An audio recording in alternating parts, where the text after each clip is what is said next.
Hey, welcome to the Family Empowerment Podcast, powered by Clover. I'm Dr. Arnel Cosey, and I am thrilled to have you join me as I explore the incredible impact Clover has on our community. We've been a symbol of hope and resilience in New Orleans and provide nationally accredited programs for everyone, from infants to seniors, ensuring that every individual has the support they need to thrive. In this podcast series, we'll dive into the programs, studies, and life-changing stories that make Clover a cornerstone of our city. We'll hear from team members, partners, and participants who are driving this impactful work. So stay tuned as we showcase the daily impact Clover brings to the city of New Orleans. Good morning, everyone.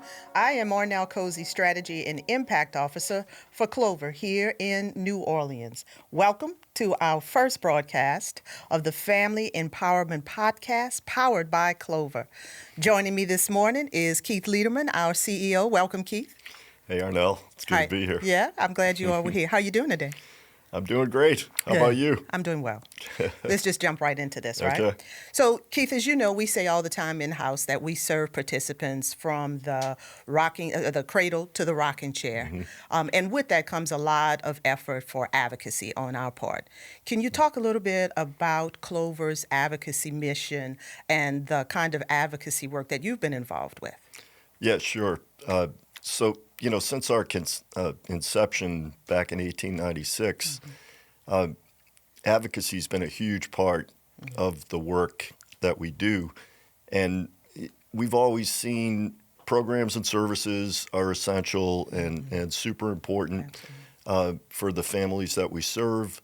But at the same time, what's going on in the environment, what's happening in the community, and what's happening in the public policy world is almost equally important, if not more so, to the well-being of the people that we serve. And so we've always had a really strong footprint in the advocacy, and especially in the social and public policy advocacy realm. You know, whether it was Eleanor McMain, our first head resident and CEO, who was advocating against child labor and for child labor laws to get 7 and 8-year-olds out of the factories and into the classrooms, or pushing for environmental protections for kids and families. So we had good sewage systems and screening to prevent yellow fever and all of that kind of stuff. Or Emmer Curtaw, more recently in the 1940s and 50s, advocating for civil rights and equality and integration of programs and services. Because I think everybody knows about our role in the swimming pool, right? Right, yeah, one of the first 2 public swimming pools in the city of New Orleans to be integrated. And we actually, in the 1940s, integrated some of our youth programming when it was still illegal to do so. And the city threatened to close us down numerous times because we had black kids and white kids doing the same things together in the same place. Even more recently with John Wall in the mid-1960s, who was our CEO then. And John really led the efforts on the federal level, pulling down for Louisiana the first federal grant to support communities from HUD back in, I think it was 1965, 64, 65. To my immediate predecessor, the great Mike Morrow, who I learned so much from over the almost decade of working directly under him prior to becoming the CEO when he retired. But Mike just took advocacy to a whole different level for our organization. And so for me personally, that's the model that I look to, is what our predecessors have done, what my predecessors in leadership have done since the beginning, and making sure that we are not just staying kind of myopic in terms of the programs and services piece, which is, again, critically important, but what's happening all around us and around families, is something that we really have to be mindful of all the time. So speaking about the impact it has on families, can we switch a little bit and we talk about the impact that advocacy has on the families we serve, and maybe even on the greater community. I know you were intricately involved with recent work in terms of advocacy, pushing for some monumental changes in early childhood education. Talk about that for us a little Yeah, bit. sure. So, one of our biggest footprints has always been early childhood development and education. It's imprinted in our mission, educating children, strengthening families, and building community in that historic mission.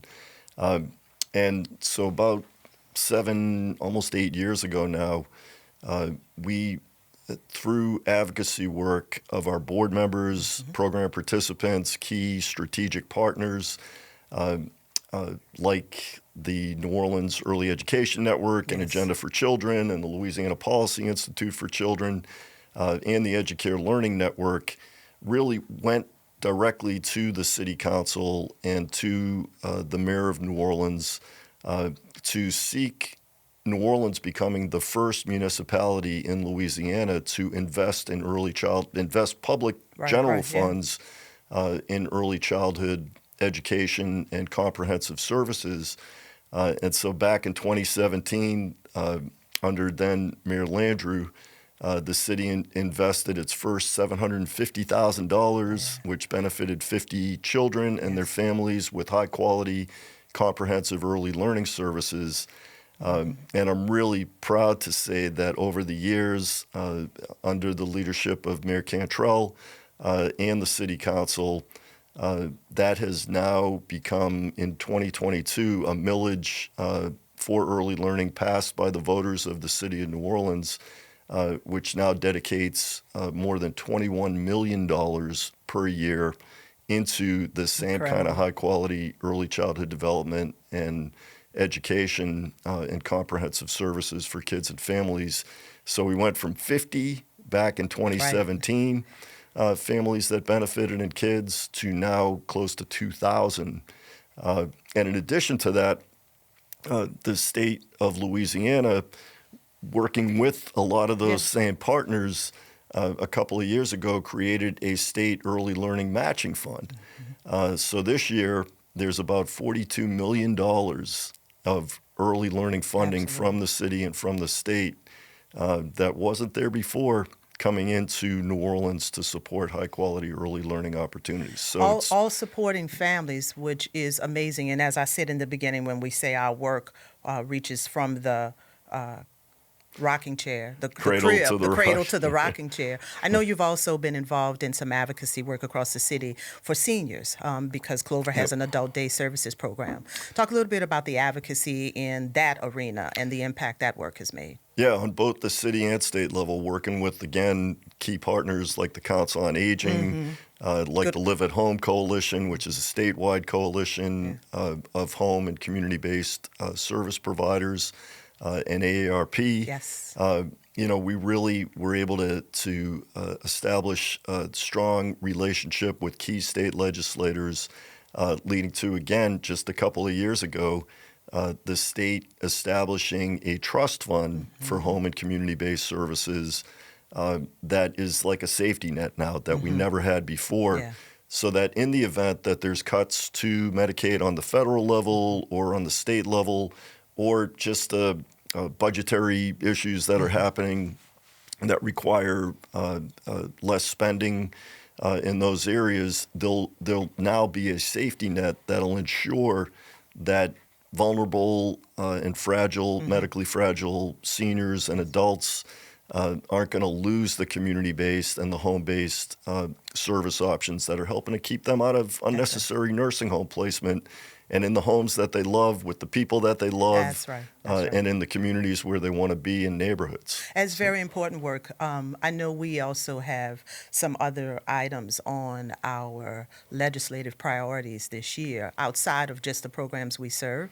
You want to talk about one or two of those that were really important to Clover this year? Yeah, and we're, again, really blessed that we have some very strong policy partners in this work on the local, state level, and the national level. And so every year, Clover establishes its own public policy agenda, but we really do that in tandem with the United Way of Southeast Louisiana, and they have a phenomenal public policy team that's really moved the needle Yeah, they do. in so many ways over the last decade. And the Louisiana Policy Institute, at the statewide level, same kind of thing. They really, the Policy Institute for Children has really been instrumental in moving the needle. And this year, you talked a little bit earlier, Arnel, about the greater good and the things that we do that, we serve nearly 10,000 individuals and families every year directly, but there's a whole lot more people in the community that we're concerned about, people who are vulnerable and at risk, people who are living in high levels of poverty and are underserved in different parts of our city and different parts of the region.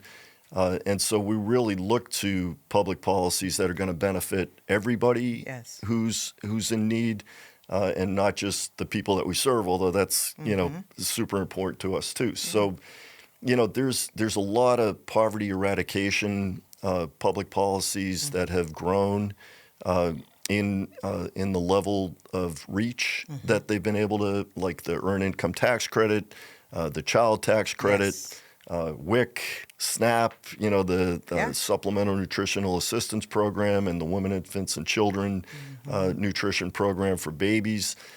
Those have all had really great expansion over the last 7-8 years, as has Medicaid, with the state of Louisiana joining on the federal level Medicaid expansion with a lot of help from the federal government. So making sure those gains don't get lost as we're moving forward as a state and as a country is super important to us. On the federal level, another biggie is the Head Start Reauthorization Act, which is way overdue, and we really need Congress to step up and pass the reauthorization and have the president sign it. It's one of the most proven anti-poverty and poverty eradication programs in the country right from birth. That we really need to protect and preserve and continue to grow. I'm really looking forward to talking about that with one of our parents on an upcoming podcast that we have. So as you talk about the advocacy work that we're doing, and you've highlighted some of our programs, talk a little bit to me about how we move that work forward. Right? You mentioned some of our partners, but in addition to that, what do you see as important, and how does Clover move our work forward beyond just what we're do on a day-to-day basis? So, really looking strategically at who are we partnering with currently and making sure that we're mission aligned, both in terms of the programs and services, but also advocacy mission aligned. And so, I think about key foundation partners that we have, like Kellogg and like Kresge, who are large national foundations, Humana, but all have a vision of equity, diversity, equity, and inclusion and belonging are huge for us, and they're also huge for our foundation partners and a lot of our corporate partners like Entergy, who invest an incredible amount of resources into making sure that we have racial equity in our community, and where we don't, eradicating the vestiges of institutional and structural racism and systemic racism that exists in our community, and really working towards, with our partners, a place that is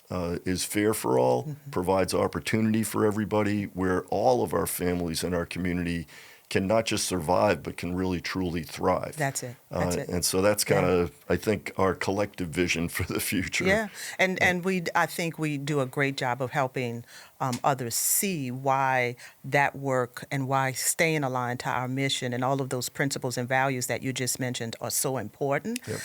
So maybe my final question for you then is, because we all have this joke, you are a walking historian of Clover, right? And you have such good stories and know so much about the organization that you're always willing to share. What I'd love for you to talk about now is just a little bit about why you think it's important for people to support Clover. What's that elevator pitch from Keith Liederman on why you should support Clover?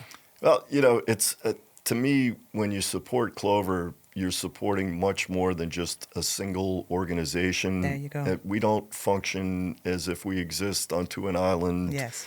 Ourselves. We're always focused on working with individuals in the context of their families and families in the context of their community. So you really get a much bigger bang for your buck as an investor in Clover than I think you can find just about anywhere else.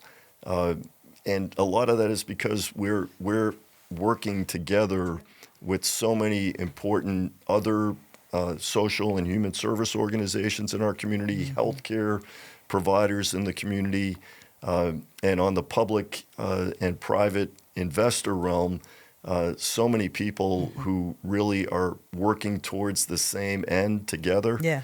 And I think when you invest in Clover, that's the big picture that you're investing in, not just what we're doing today to make life better for individuals and families and for our community as a whole, but really working towards a future that will, again, be help New Orleans, help Louisiana, help our country. That's it. And our world become a better place for everybody, where everybody is really succeeding and thriving. Yeah. I love how you say when you help Clover, you're not just helping the one individual we're serving in whatever program, but it really speaks to our adoption of the whole family approach, right? Yeah. And that we will work with all of the families in the household and beyond that, just that family. When you come into a Clover program, you walk in one door, but you're served by many programs. Yeah, and that's always, I think about some of the stories that our participants have shared with us over the years. And one participant in particular, whose daughter is in early learning services with Clover, and with a parent who's in adult day healthcare. And that intergeneration, that's another thing that I think a lot of times goes under the radar screen in terms of the work that we do. It's always had an intergenerational focus, working with people of all ages throughout our community. And when we're able to bring children and seniors together and kids with adults who have, various kinds of physical challenges or different abilities. It just creates a kind of welcoming, all-inclusive feeling amongst our program participants and amongst us as staff. That's it. We're all in this together, and everybody has value that they bring to the relationships that we have, and we celebrate that value. Yes, we do. So thank you, Keith, once again for joining us. It's been a pleasure to talk with you as always. Yes. And so to the audience, thank you for tuning in to our first podcast. As I've said several times, we're super excited about that. Can you tell?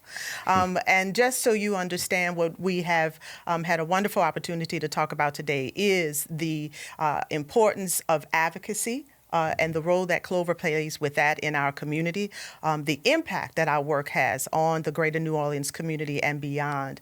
And we hope that you see value in the work that we do and that you will, if not already, find a way to support the mission and the work that we do at Clover. And if you are a current supporter, we look forward to your continued support. Thanks for joining me. I hope you've been inspired by all the incredible stories and impactful work that Clover's doing in this community. But don't let the conversation end here.